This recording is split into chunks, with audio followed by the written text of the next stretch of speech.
शादी की वर्षगांठ की पूर्व संध्या पर हम दोनों पति पत्नी बालकनी में साथ में बैठे चाय की चुस्कियां ले रहे थे। खिड़की खुली थी। झिलमिलाते सितारे, ठंडी ठंडी हवा के झोंके बहुत सुकून दे रहे थे। मन आज से 12 साल पूर्व खिड़की के दूसरी ओर सितारों की दुनिया में झांकने लगा। आज संसार की दृष्टि में हम एक आदर्श युगल हैं। प्रेम भी बहुत है अब हम दोनों में, लेकिन कुछ समय पहले या कहिए कुछ साल पहले ऐसा नहीं था। उस समय तो ऐसा प्रतीत हो रहा था कि संबंधों पर समय की धूल जम रही है। मुकदमा 2 साल तक चला था। तब आखिर पति पत्नी के तलाक का मुकदमा था। तलाक के केस की वजह बहुत ही मामूली सी बातें थी। इन मामूली सी बातों को बड़ा चढ़ाकर बड़ी घटना में नंद ने बदल दिया। नीलेश ने आव देखा न ताव जड़ दिए 2 थप्पड़ मुझे। मुझसे ये अपमान नहीं सहा गया। ये मेरे आत्मसम्मान के खिलाफ था। वैसे भी शादी के बाद से ही हमारा रिश्ता सिर्फ पति पत्नी का ही था। उस घर की मैं सिर्फ जरूरत थी। सास को मेरे आने पर अपनी सत्ता हिलती लगी थी, इसलिए रोज एक नया बखेड़ा। नीलेश को मुझसे ज्यादा अपने परिवार पर विश्वास था और उनका परिवार उनकी माँ तथा एक बहन थी। मौका मिलते ही मैं अपने बेटे को लेकर अपने घर चली गई। मुझे इस तरह देखकर माता पिता सख्ते में आ गए। मुझे बहुत समझाने की कोशिश की, पर मैंने तो अलग होने का मन बना लिया था। मेरी जिद के आगे घुटने टेक दिए। दोनों ओर से अदालत में केस दर्ज कर दिए गए। वे चाहते तो मामले को रफा दफा भी किया जा सकता था, पर नीलेश ने इसे अपनी तौहीन समझी। उनके रिश्तेदारों ने मामले को और पेचीदा बना दिया। न सिर्फ पेचीदा बल्कि संगीन। सब रिश्तेदारों ने इसे खानदान की नाक कटना कहा। यह भी कहा कि ऐसी औरत पतिव्रता नहीं होती। इसे घर में रखना अपने शरीर में मियादी बुखार पालते रहने जैसा है। बुरी बातें चक्रवृद्धि ब्याज की तरह बढ़ती है, सो उनकी तरफ खूब आरोप उछाले गए। ऐसा लगता था जैसे उस पक्ष के लोग कोई खेल खेल रहे हैं। नीलेश ने मेरे लिए कई असुविधाजनक बातें कही। नीलेश ने मुझ पर चरित्रहीनता का, तो हमने दहेज उत्पीड़न का मामला दर्ज कराया। 6 साल तक शादीशुदा जीवन बिताने और एक बच्चे के माता पिता होने के बाद आज दोनों तलाक के लिए लड़ रहे थे। हम दोनों पति पत्नी के हाथ में तलाक के लिए अर्जी के कागजों की प्रति थी। दोनों चुप थे, दोनों शांत, दोनों निर्विकार। मुकदमा 2 साल तक चला था। 2 साल तक हम पति पत्नी अलग रहे थे और इन 2 साल में बहुत कुछ झेला था।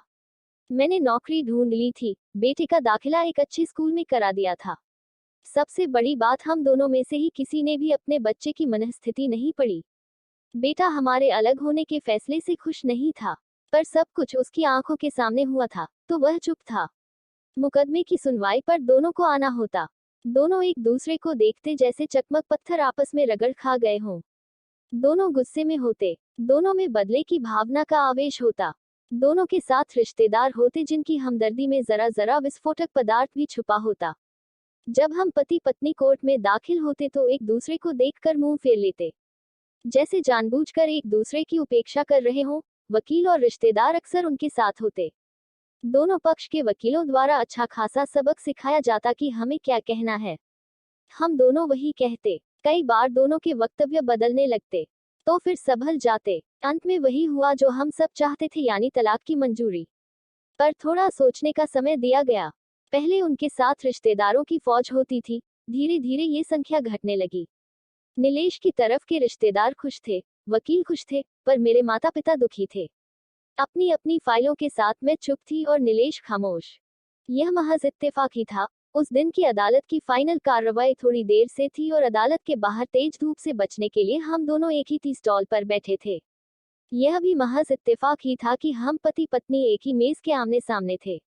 मैंने कटाक्ष किया, मुबारक हो, अब तुम जो चाहते हो वही होने को है। नीलेश बोला, तुम्हें भी बधाई, तुम भी तो यही चाह रही थी, मुझसे अलग होकर अब जीत जाओगी। मुझसे रहा नहीं गया और मैं बोली, तलाक का फैसला क्या जीत का प्रतीक होता है? नीलेश बोला, तुम बताओ, पर मैंने जवाब नहीं दिया। मैं चुपचाप बैठी रही और बोली, तुमने मुझे चरित्रहीन कहा था। अच्छा हुआ, अब तुम्हारा चरित्रहीन स्त्री से पीछा छूटा। नीलेश, वो मेरी गलती थी, मुझे ऐसा नहीं कहना चाहिए था। मैंने बहुत मानसिक तनाव झेला है। मेरी आवाज सपाट थी, न डेक न गुस्सा। नीलेश ने कहा, जानता हूँ, पुरुष इसी हथियार से स्त्री पर वार करता है, जो स्त्री के मन और आत्मा को लहूलुहान कर देता है। तुम बहुत उज्ज्वल हो, मुझे तुम्हारे बारे में ऐसी गंदी बात नहीं करनी चाहिए थी। मुझे बेहद अफसोस है। मैं चुप रही, नीलेश को एक बार देखा। कुछ पल चुप रहने के बाद उसने गहरी सांस ली। कहा, तुमने भी तो मुझे दहेज का लोभी कहा था। गलत कहा था, नीलेश की ओर देखते हुए बोली। कुछ देर और चुप रही, फिर बोली, मैं कोई और आरोप लगाती लेकिन मैं नहीं। प्लास्टिक के कप में चाय आ गई। मैंने चाय उठाई, चाय जरा सी छलकी। गर्म चाय मेरे हाथ पर गिरी और हाथ झटका। नीलेश के मुंह से उसी क्षण ओह की आवाज निकली। दोनों ने एक दूसरे को देखा। तुम्हारी स्लिप डिस्क वाला दर्द कैसा है? नीलेश का पूछना थोड़ा अजीब लगा पर जवाब दिया, ऐसा ही है, इलाज चल रहा है और बात खत्म करनी चाहिए। तुम्हारे हार्ट की क्या कंडीशन है? फिर अटैक तो नहीं पड़ा? मैंने पूछा। हार्ट, डॉक्टर ने स्ट्रेन, मेंटल स्ट्रेस कम करने को कहा है, उसने जानकारी दी। एक दूसरे को देखा, देखते रहे एकटक, जैसे आपस के चेहरे पर छपे तनाव को पढ़ रहे हों। दवाई तो लेते रहते हो ना? नीलेश के चेहरे से नजरें हटाई और पूछा। हाँ, लेता रहता हूँ, नीलेश ने कहा। तब आज तुम्हारी सांस क्यों फूल रही है? बीपी की गोली समय से लेते हो? बरबस ही मुंह से हमदर्द लहजे में कहा। आज भूल गया, शायद कुछ इस वजह से, और कुछ कहते कहते वह रुक गया। कुछ तनाव के कारण। मैंने बात पूरी की। वे कुछ सोचते रहे, फिर बोले, तुम्हें 15 लाख रुपए देने हैं और 20,000 रुपए महीना भी। हाँ, फिर मैंने पूछा, नोएडा में फ्लैट है, तुम्हें तो पता है, मैं उसे तुम्हारे नाम कर देता हूँ। 15 लाख रुपए फिलहाल मेरे पास नहीं है। उसने अपने मन की बात कही। नोएडा वाले फ्लैट की कीमत तो 30 लाख रुपए होगी। मुझे सिर्फ 15 लाख रुपए चाहिए। अपनी बात स्पष्ट की। बेटा बड़ा होगा, 100 खर्च होते हैं। वे बोले, वो तो तुम 20,000 रुपए महीना मुझे देते रहोगे? मैं बोली, हाँ, जरूर दूंगा। 15 लाख अगर तुम्हारे पास नहीं है तो मुझे मत देना, उससे कहा। मेरी आवाज में पुराने संबंधों की गर्द थी। वे मेरा चेहरा देखते रहे। नीलेश को देख रही थी और सोच रही थी, कितना सरल स्वभाव का है इनका, जो कभी मेरे थे। कितना अच्छे हैं। मैं ही शायद कहीं समझने में। शायद नीलेश भी यही सोच रहा था। दूसरों की बीमारी की कौन परवाह करता है? ये करती थी परवाह, कभी जाहिर भी नहीं होने देती थी।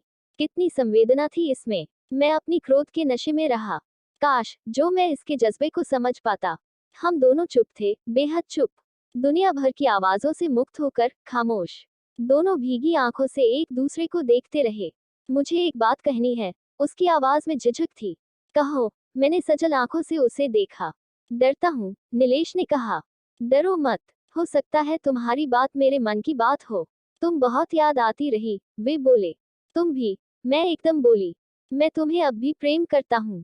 मैं भी, तुरंत मैंने भी कहा। दोनों की आंखें कुछ ज्यादा ही सजल हो गई थीं। दोनों की आवाज जज्बाती और चेहरे मासूम। क्या हम दोनों जीवन को नया मोड़ नहीं दे सकते? नीलेश ने पूछा। कौन सा मोड़? पूछी बैठी। मुझे माफ कर दो, मैं गलत था, सच कह रही थी तुम। मैंने कभी भी तुम्हारी इच्छाओं को नहीं समझा। मैं तुम्हारा गुनाहगार हूँ, तुम्हारी इच्छाओं का गला घोंटा है मैंने। उनके इस भोलेपन ने मुझे एक पल में पिघला दिया, खुद को रोक न सकी और उनकी बाहों में समा गई। उनकी आंखों से झरते आंसुओं से मेरा माथा गीला हो गया था। अब हम हमेशा साथ रहेंगे, एक साथ पति पत्नी नहीं बल्कि बहुत अच्छे दोस्त बनकर। ये पेपर, ये अर्जी, मैंने पूछा, फाड़ देते हैं? नीलेश ने कहा और अपने हाथ से तलाक के कागजात फाड़ दिए।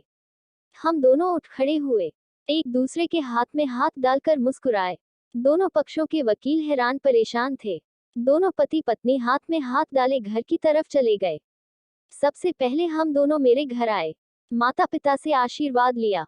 आज उनके चेहरे पर एक संतुष्टि की रेखा थी। 2 साल बाद माँ पापा को इतना खुश देखा था। फिर हम बेटे के साथ इनके घर, हमारे घर, जो सिर्फ और सिर्फ पति पत्नी का था, 2 दोस्तों का था। वक्त बदल गया और हालात भी। कल भी हम थे और आज भी हम ही, पर अब किसी कड़वाहट के लिए कोई जगह नहीं। ये अनोखा संबंध है, पति पत्नी के रिश्ते से भी कुछ ज्यादा खास।